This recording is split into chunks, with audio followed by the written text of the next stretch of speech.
नमस्कार दोस्तों, round up horror में आपका स्वागत है। मैं आपका अपना ऋषि।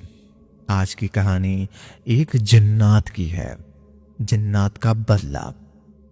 चलिए बिना किसी बात के कहानी को आगे बढ़ाते हैं। रोज की तरह उस रात भी उषा का कमरा फूलों से, इस तरह से धूप बत्ती से मिलीजुली सुगंध से भरा उठा। उस समय रात के 2 बजे थे। मैं और अभिदास बिहारी शर्मा सांझ के इसी समय की प्रतीक्षा में थे। सुगंध मिलते ही हम उषा के कमरे के सामने जाकर खड़े हो गए। दरवाजा भीतर से बंद था। फाकों में से झांक कर मैंने देखा, हल्की रंग के बल्ब का मध्यम रोशनी में मुझे एक धूमाकृत दिखलाई पड़ी। वह एक लंबे चौड़े व्यक्ति की आकृति थी। कभी वह उषा के पलंग पर बैठ जाती तो कभी कमरे में टहलने लगती। सहसा सोई हुई उषा की आंखें खुल गई। उसके हल्के से मुस्कुराकर कहा, आप आ गए। आप ही की प्रतीक्षा करते करते झपकी लग गई थी मुझे। सोचा शायद आज आप आए। अब तक धूमाकृत पलंग पर उषा के करीब बैठ चुकी थी। फिर हम लोगों ने किसी को कोमल स्वर में कहते सुना, भला क्यों नहीं आता मैं? तुम्हारे बिना एक पल भी रहना मेरे लिए मुश्किल है। फिर वही खिलवाहट, वही हंसी मजाक और वही रतिक्रिया। स्तब्ध रह गया मैं जब मुझे शर्मा जी की सारी बातें बतलाई थी तो साहब मुझे विश्वास नहीं हुआ। शर्मा जी की इकलौती लड़की थी उषा, सुंदर, आकर्षक और मृदुभाषी, तो वो वही थी। इसके अलावा प्रथम श्रेणी में एवं पास भी थी। वह उम्र में लगभग 22-23 वर्ष की रहोगी। शर्मा जी की सूचना विभाग में अधिकारी थे, मेरे परम मित्र थे।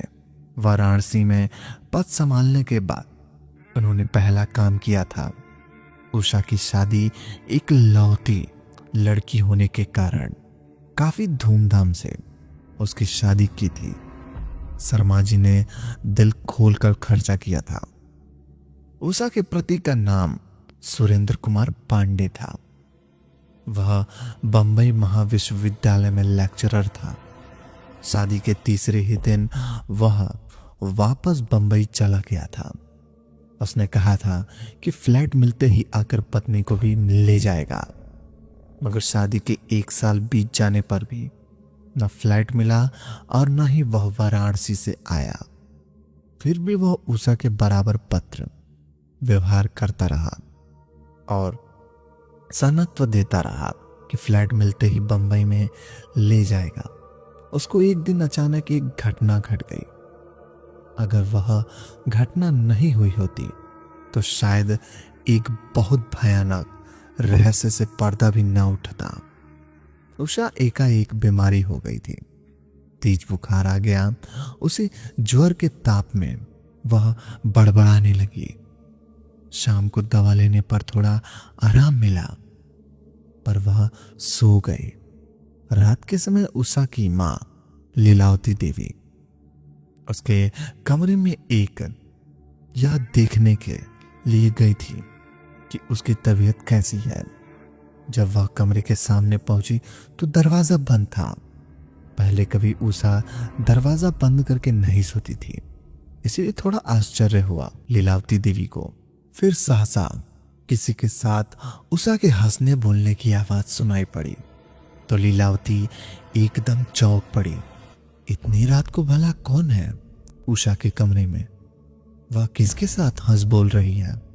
उषा, उषा, दरवाजा खोलो। किससे बात कर रही है तू?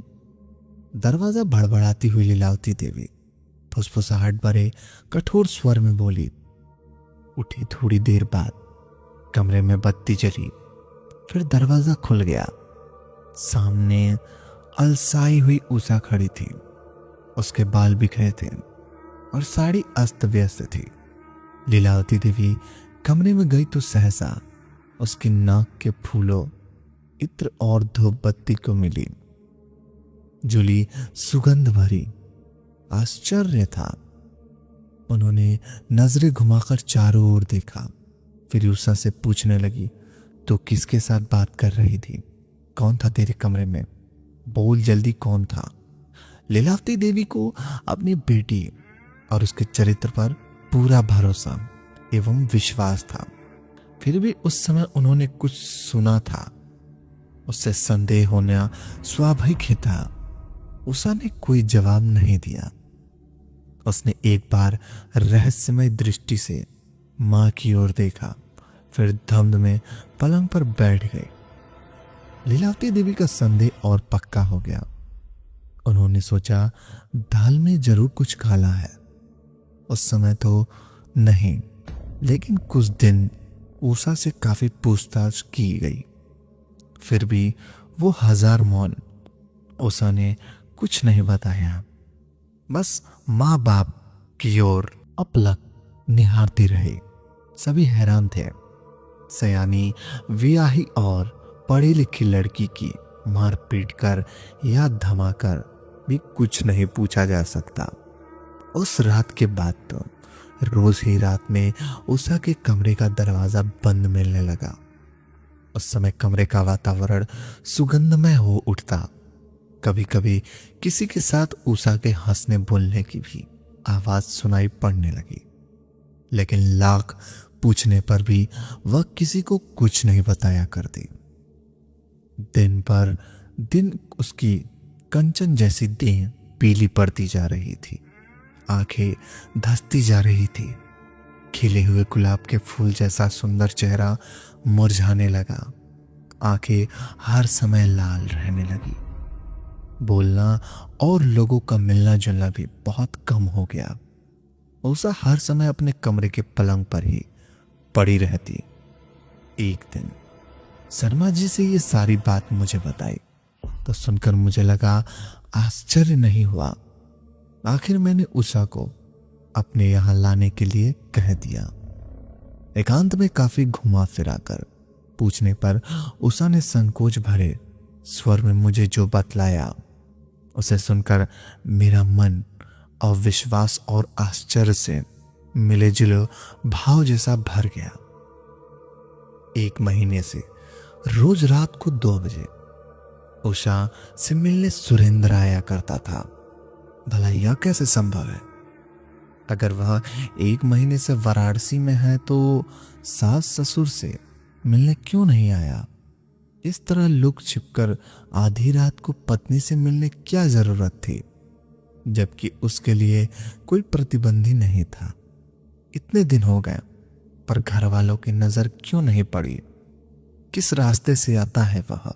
यह सारे प्रश्न मेरे मन के एक एक उभरने लगा। उषा से पूछना बेकार था, क्योंकि इन सभी प्रश्नों के उत्तर में उसके पास सिर्फ मौन था। अदबिवारी शर्मा को मैंने ये बातें नहीं बतलाई। मैंने स्वयं को कुछ अपनी आंखों में देखना चाहता था, और जब मैंने देखा तो एकदम हतप्रभ रह गया। समझते देर नहीं लगी, उषा किसी जिन्न के कब्जे में फंस गई है। वही जिन्न सुरेंद्र के रूप में रोज रात में उससे मिलने आता था, लेकिन उषा को क्या मालूम कि पत्नी के वेश में कोई शैतान उसके युवा शरीर को और महादक सौंदर्य को उपभोग कर रहा है। मैं अभी सोच ही रहा था, वह धूमाकृत सहसा पार्थिव शरीर में बदल गई। वह एक जिन्न एकदम सुरेंद्र के रूप में मेरी आंखों के सामने था। फिर उसने जो लीला शुरू की मुझसे नहीं देखी गई। जब मैंने शर्मा जी को सारी बातें बतलाई और कहे कि सुरेंद्र की शक्ल में कोई जिन्न उषा के पीछे लगा है, तो सहसा उन्हें विश्वास नहीं हुआ। लेकिन लीलावती देवी को इस बात का पता चला। वह रोने लगी। उषा की हालत दिन प्रतिदिन बिगड़ती जा रही थी। लगता था मानो कोई पिचकारी और उसके शरीर का सारा खून चूस ले रहा है। मैं तांत्रिक नहीं हूं, मगर समय तंत्र शास्त्र मेरे अध्ययन के रुचि का कर विषय अव्यस्त था। इस दिशा में मेरे गुरु थे उस समय वाराणसी के प्रसिद्ध साधक भवानी शंकर भादुड़ी। वह वाराणसी के नारद घाट मोहल्ले में रहते थे। जब मैंने यह सारी घटना उन्हें सुनाई तो गंभीर हो गया। थोड़ी देर बाद उन्होंने भारी स्वर में बतलाया, पुनर्जन्म को न मानते के कारण मुसलमानों का प्रेत आत्माएं आत्रित वासना और कामना के लिए इधर उधर भटकती रहती हैं। प्रेत योनि का खास अवधि पूरी होने के बाद उनमें अदम्य शक्तियां आ जाती हैं। उसी शक्ति के कारण उन्हें जिन्नात कहा जाता है। हम जिसे प्रेत कहते हैं उसी उर्दू अथवा अरबी भाषा में जिन्न कहते हैं। उनकी आयु हजारों वर्षों की होती है। आयु अनुसार उन्हें अपनी शक्ति में बढ़ती जाती है। जिन्नात की इच्छा शक्ति बड़ी प्रबल होती है। गतिमति भी विचलन होती है।